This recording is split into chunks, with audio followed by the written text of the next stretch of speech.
Falconer. Miami always lives in the heads of FSU fans. The FSU and Florida fans swear that they know more about the University of Miami athletic department and football program than anybody. Like, they just have so much to say. And especially, like, I didn't bring it up earlier in the transfer portal like conversation, but like, I love how their sycophants and people are trying to say like, oh, like Miami is completely like they're just doing what Florida State did, and everybody said, oh, that was so terrible, and da, da, da. I'm like, by looking into the portal and like going and getting like what was there to be gotten, Miami's had like top 8 classes the last 3 years. Like, that's the foundation of the roster, and then we've gone and gotten filled in some gaps, but like last year's Florida State team, all transfers, all, including Jordan Travis, who, if you remember, was at Louisville first. So everything like, oh no, he's been here since yeah. He's been there for a long time after he transferred pre-pandemic, right? So even he was a transfer, right? And yes, like quarterback is the most visible position on the roster, and like yeah, we went out and got a guy who was at Incarnate Word, and then Washington State, but like the foundation of this roster has been the high school recruiting and development, and then you fill in the gaps from there. Excuse me, the paradigm is not the same, but let the liquor tell it. FSU fans, oh well, they're just doing what we did, and absolutely not, because y'all are not recruiting high school the same way. You're not developing from high school nearly at all the same way, right? But yeah, they're just chirping about it and all kinds of stuff. It's just really whatever. But yeah, I mean, but if you just look at that entire team from last year, bro, like Keon Coleman, what's up, Michigan State? Johnny Wilson, I forget where he was, Arizona State. You know what I mean? Like Jaheim Bell, South Carolina. Jordan Travis, the running back who, Trey Benson, exactly, who was recruited by whom out of high school? Mario Cristobal, and was where? Oregon. Like, I mean, if you just go up and down the roster, bro, both Jared Verse, University of Albany, Braden Fisk, fight on Western Michigan. Like, let's go over to Kalamazoo, where my cousin and multiple good friends of mine, went to college and graduated from. Like, we can talk about that. Like, if you go down the list for Miami, I mean, especially into last year, you're talking what? Javion Cohen, Matt Lee, and then the older Maui Noah brother, and Jaden Davis. That's it. Like, it's not so many. Okay, well, Mesidor also. Okay, but Mesidor got injured and didn't even much play last year. But like, okay, a couple years, like, well, there was a guy here and there, but like, you're looking at all like who starred and like, were like the players of note. They were recruited and developed. It's not the same. But again, Florida State fans, the University of Florida fans, like chirp. They want to say stuff, but I like to live in a world of facts. And unfortunately, their opinions are not supported by fact. But don't let that fool you, because it will not stop them from sharing them, loud and wrong though they may be. I was just working on some all ACC first, second, and third teams, which was kind of if you do it correctly, if you're just not spitting at the wind, we do it correctly. So I reviewed every player who was first, second, third team and honorable mention last year, just to weed out and the conflicting information of who is declared for the NFL draft, and all that is just mind-boggling on the internet. You would think it'd be very clear to type in so-and-so guard, Boston College, and get declarative information, but you're like, wait a minute, it says here that he declared for the draft. Here it says it's going to be. Anyway, went through all of that, blah, blah, blah, blah, blah, blah. There's also Fentrell Cypress, who is their best cornerback, who was all ACC at Virginia before he moved to Florida State. I mean, he ended up really being their second best cornerback last year, because Ronaldo Green did outplay him. But like, yes, true. Yeah, like, again, top level players all over the field used to apply their trade elsewhere, which was not the case for Miami, but that's been our path forward. But regardless of any of that, and again, the loud and wrong opinions of Florida State fans, we need to beat them bastards this year. Tired of it. Mario, figure it out. So yes, bottom line is all that matters is the head-to-head and then the final record and the ACC standing and all of that. But you bring that to the table in a way that makes it sound like you don't believe that that's sustainable. That their recruiting, Their approach. it's not sustainable. It's incontrovertibly not. It's absolutely not sustainable. Because you're not going to get the guys every year. You know, their number one target, where's number one for the University of Miami Hurricanes and Cam Ward? You know, and they like to kind of hand wave that, but like they made a strong move to try to get Cam Ward, and then he was like, thanks, but no thanks. And then that's when the pivot happened, right? Like it is not sustainable. And I've spoken about this at length on here as well. I'm not going to go too deep, into the conversation, but that's the issue with Deion Sanders.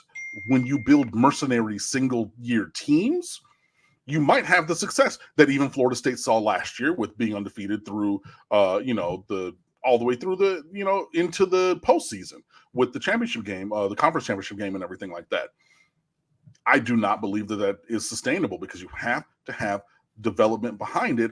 Else you have to keep going and getting all the number one guys to replace that. And in the transfer portal, whether it was Miami, whether it was Georgia, whether it was Ohio State, whether it was god darn Ole Miss, look at their transfer portal class. Yo, like they did work, but the difference maker guys from those different teams in the previous years, and I'll give them credit for that, went to Florida State. That's not the case here. So now what do they have and what behind that? DJU completing fewer than or under 50% of his passes for 177 yards in the spring game? And all of a sudden I'm supposed to believe that he's a different guy than I've seen for 5 years? Word? Well, Cam, he was a quarterback of a Clemson team that beat Miami. This Florida State team is not as talented as that Clemson team. Their defensive line is not stacked with first rounder after first rounder after first rounder after first rounder like those teams. I don't think that there's any running back on this year's Florida State team that is analogous to what Travis Etienne was. Are you kidding me? So no, I do not believe it is sustainable. Even with, you can, with their methodology, the Deion Sanders mercenary, the Florida State 2023 mercenary mentality, you can hit the high notes like last year for them. You absolutely can. I do not believe that is consistently sustainable, and I think we're going to see it this fall. There was an interesting article. I didn't read it top to bottom, but I combed through it for the key numbers on The Athletic. And I think they made this comparison because they were hired at the same time, the same month, December of 22, and because of their the crux of the article was just the complete opposite ends of the spectrum of the approach of Deion Sanders versus Matt Rule. So Rule at Nebraska, it was like some ridiculous amount of high schools he's visited, 128, and made over 400 in-home visits. While Deion Sanders, I was bringing this topic up during our Nebraska show, so I was asking the folks after I read off the Matt Rule numbers, what do you guess Deion's number of high school visits were, or his in-home visits? And people are thinking, oh, well, if it was 400 for Rule, it's 50. No, it's zero. It's zero on both accounts. Isn't visited any high schools or any in-home visits. Yeah, it's comical, but yeah, it's also unsustainable. You can build single teams that way. You do not build a Kevin Steele program doing that. You simply do not. Even if you look to the professional level, yes, there's free agency. Yes, there's additions. Yes, there's, things like that. But you have the draft and you have the foundation of what is there. And then you change some things. You don't retool the entire roster and have it be successful. Now, if you retool the entire roster, now that's to build moving forward and then leveraging some of the foundation of that change in the future where, okay, we're going to keep these guys consistent and add this and add that and add this and add that. It's not a wholesale turnover all the time. And so, yeah, it's tried and true and proven in any industry. You can talk about The former secret day job I told y'all was at Starbucks. You're not going to get rid of your entire partner base of a store and bring in completely new partners and have the operations be the same. If you want it at your office job, if you want it with a musical group, with a sports team, with ESPN or whomever, you're not going to have wholesale change all of the time. Get the consistent results that you need. And then it's just people get myopic about sports and then say, oh, well, it's just players on the field. No, it's more than that, guys. It just, and having the methodology of building a consistent organization, regardless of the focus, again, across any industry, across any output, if you do not have some elements that are consistent and are always ever changing, it becomes nigh on impossible to have a consistent output.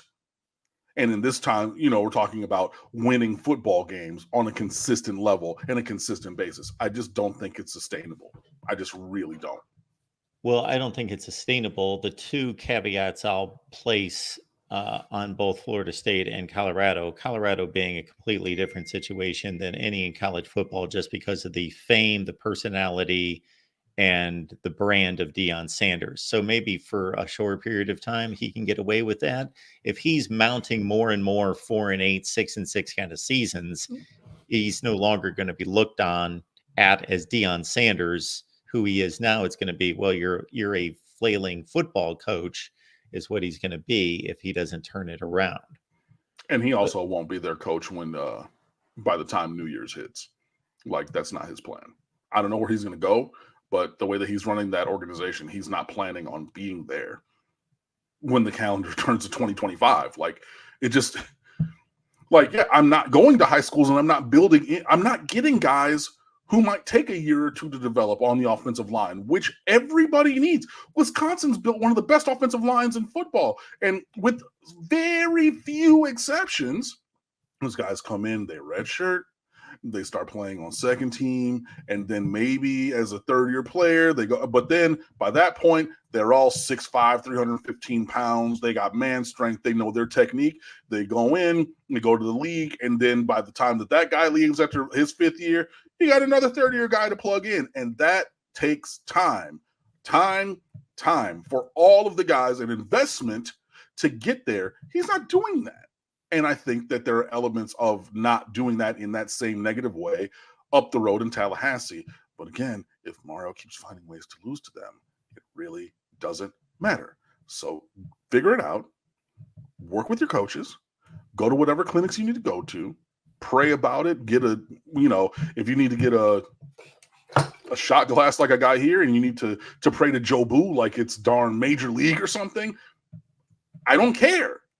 But you have to beat these guys, because if you don't, then Mario's going to make me look like an idiot for saying that their success is non-sustainable if we're unable to take advantage of it. It's like 2016 when everybody still, when you look back, says, hey, you want to make fun of a team that a lot of people hate?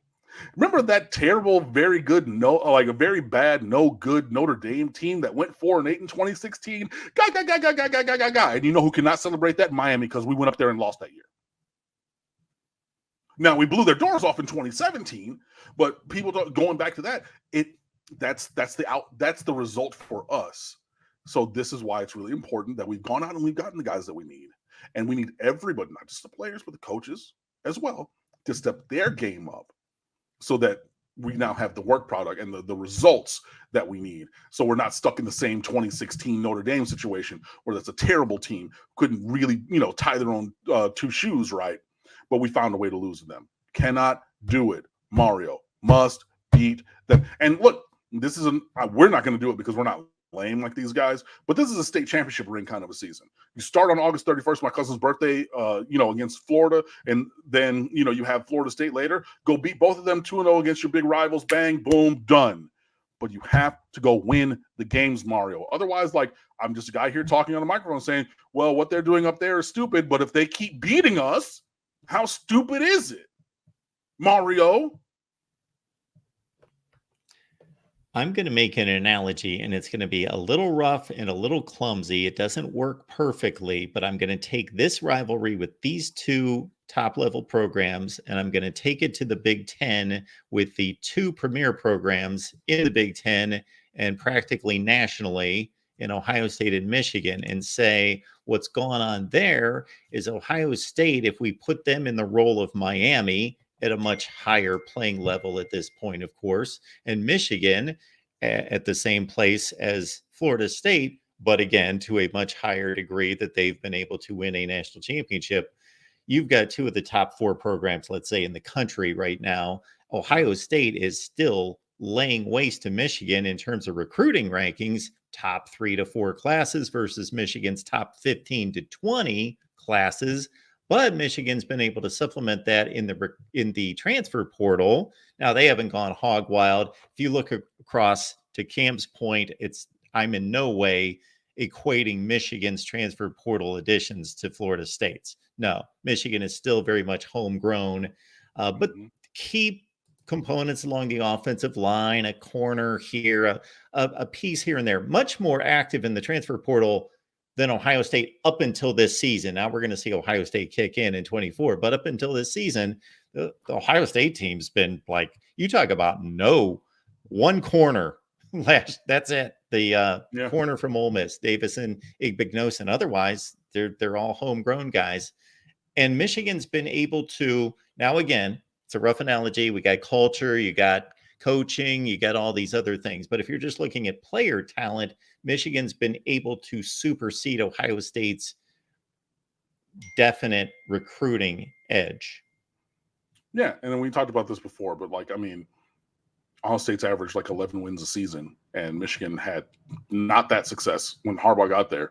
Couldn't beat them for a while, but went and got them and passed them and, won the championship for the first time since 97 when I was sophomore in high school, But they're definitely, there are shades of it that are similar, but, at the end of the day, regardless of any of that, we have to make use of the players that we've gotten and beat those bastards. I'm sorry. Mario, you've been here 3 years and it's 3 L's to Florida State.